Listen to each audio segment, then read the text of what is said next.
So hello everyone. अभी हम लोग आपका डिस्कस करेंगे एनिमेशन पाइपलाइन को लेके। बेसिकली आपके कौन से सॉफ्टवेयर इस्तेमाल होते हैं आपकी एनिमेशन इंडस्ट्री पे। तो जो सबसे पहली चीज़ आपको समझनी है एनिमेशन पाइपलाइन को, इसकी जो आपकी डेफिनेशन है वो है a system consisting of people hardware and software align to work in a specific sequence in order to do a predefined task in a predefined time frame. Basically ये आपके softwares का एक ग्रुप होता है जिसका इस्तेमाल किया जाता है आपके प्रोडक्शन करने के लिए। जो भी आपकी एनिमेशन प्रोडक्शन होती है वो होती है आपकी 3 स्टेजेस में। जो सबसे पहली स्टेज होगी वो होगी आपके प्री प्रोडक्शन कहते हैं उसे। फिर आती है आपकी प्रोडक्शन स्टेज और जो आखिरी आएगी वो होगी आपकी पोस्ट प्रोडक्शन स्टेज। जो आपकी प्री प्रोडक्शन स्टेज है उसमें आपके होते हैं कैरेक्टर्स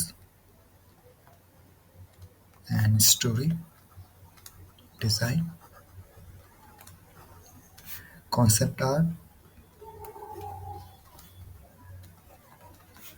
और स्टोरी बोर्ड।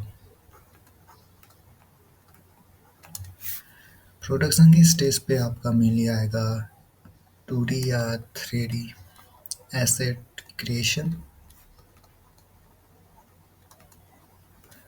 इसके अलावा आपका होगा एनिमेशन।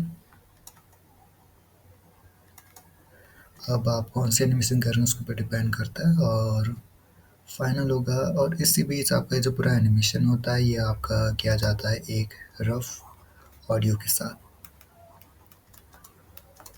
क्योंकि एनिमेशन बिना ऑडियो के पॉसिबल नहीं है। आपको दोनों को मैच करना पड़ता है, अलाइन करना पड़ता है। इसलिए जो आपका एनिमेशन जब हो रहा होता है प्रोडक्शन के वक्त तो आपकी एक रफ ऑडियो आपके पास होनी चाहिए और पीछे पीछे आपके मेन ऑडियो पे काम चलता रहता है। फिर आखिर में बचता है आपका post production. Post production mainly आपका जो आपने अभी तक करा है सारा का सारा काम उसे एक साथ लेके आना। इसमें आपके कंपोजिटिंग सॉफ्टवेयर का इस्तेमाल होता है। जो सबसे फेमस है वो आपको पता ही होगा आफ्टर इफेक्ट्स। इसमें आपकी मार्केटिंग भी आती है और most of time particle effects भी इसी के अंदर आते हैं।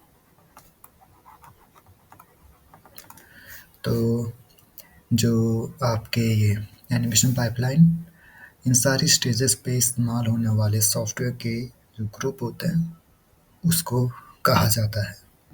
अब now moving on to industry standard software, क्योंकि जो बहुत सारे सॉफ्टवेयर्स होते हैं वो आपके इंडस्ट्री के पर्टिकुलर चीज़ों के लिए इस्तेमाल होते हैं।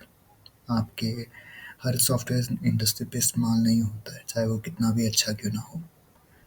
तो मूविंग ऑन टू ये मोशन ग्राफिक। मोशन ग्राफिक में जो सबसे ज़्यादा इस्तेमाल होता है वो है आपका एडोबे आफ्टर इफेक्ट्स, फोटोशॉप और एनिमेट। आफ्टर इफेक्ट्स आपका पूरा का पूरा कंपोजिटिंग सॉफ्टवेयर है। वहीं जो आपका एनिमेट है वो ये आपका एनिमेशन बनाने के लिए one of the best software for motion graphics. और फोटोशॉप्स इन दोनों में इस्तेमाल होने वाले जो एसेट्स हैं उनको बनाने के काम आता है। और 2D एनिमेशन पे जो आपके इस्तेमाल होता है वो आपका Clip Studio Paint. Clip Studio Paint का बहुत ज़्यादा इस्तेमाल होता है आपके एनिमे प्रोडक्शन पे और कैरेक्टर डिज़ाइन, एनवायरनमेंट डिज़ाइन और बाकी चीज़ों पे। ये ड्राइंग सॉफ्टवेयर है और उसमें फ्रेम बाय फ्रेम एनिमेशन भी पॉसिबल है। वहीं moving on to TV Paint. TV Paint भी बहुत ज़्यादा पावरफुल सॉफ्टवेयर है। और उसके बाद आता है आपका हार्मनी। हार्मनी आपका ज़्यादातर इस्तेमाल मैंने देखा है इसका आपका कार्टून प्रोडक्शन पे, जैसे आपका रिक एंड मोर्टी भी इसमें बनाया गया है। और जो फाइनल है वो है आपका मोहो। मोहो अभी नया सॉफ्टवेयर तो नहीं कह सकता, इसको टाइम तो हो गया है पर ये आजकल बहुत ज़्यादा फेमस हो रहा है। इसकी जो रिग टूल है वो बहुत ज़्यादा एडवांस है, इसका इस्तेमाल मैं भी करता हूँ कभी कभार। Now moving on to 3D। 3D में आपके बहुत सारे सॉफ्टवेयर, क्योंकि 3D का जो वर्कफ्लो है वो थोड़ा ज़्यादा एडवांस होता है 2D से। जेटब्रूस का इस्तेमाल होता है आपके 3D स्कल्पटिंग के लिए। बेसिकली आपके ऑर्गेनिक मॉडलिंग के लिए डायरेक्ट ऑर्गेनिक मॉडलिंग नहीं की जाती है, उसके लिए आपके स्कल्प्ट्स का इस्तेमाल किया जाता है। तो उसके लिए आपका जेटब्रूस इस्तेमाल होता है। माया आपके मॉडलिंग एंड एनिमेशन दोनों के लिए इस्तेमाल होता है। ज़्यादा सॉलिड मॉडलिंग और रीटोपोलॉजी के लिए इस्तेमाल होता है।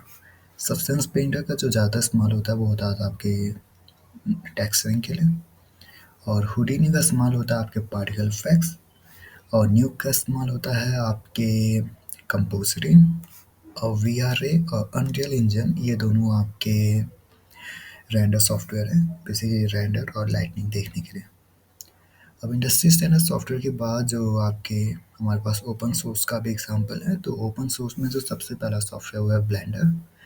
ब्लेंडर आपका ऑल इन वन सॉफ्टवेयर है। इसमें motion graphics, 2D animation, 3D animation, rig based animation, particle effects सब चीज़ पॉसिबल है। सेकंड मूव ऑन करते हैं क्रिएटा की ओर। क्रिएटा आपका फोटोशॉप और क्लिप स्टूडियो पेंट का एक ओपन सोर्स वर्जन समझ लीजिए। इसमें आप 2D एसेट्स, वेक्टर एसेट्स और फ्रेम बाय फ्रेम एनिमेशन कर सकते हैं। फिर आपका ओपन टून्स और तहुमा 2D। तहुमा 2D भी आपका एक कंप्लीट 2D एनिमेशन सॉफ्टवेयर है।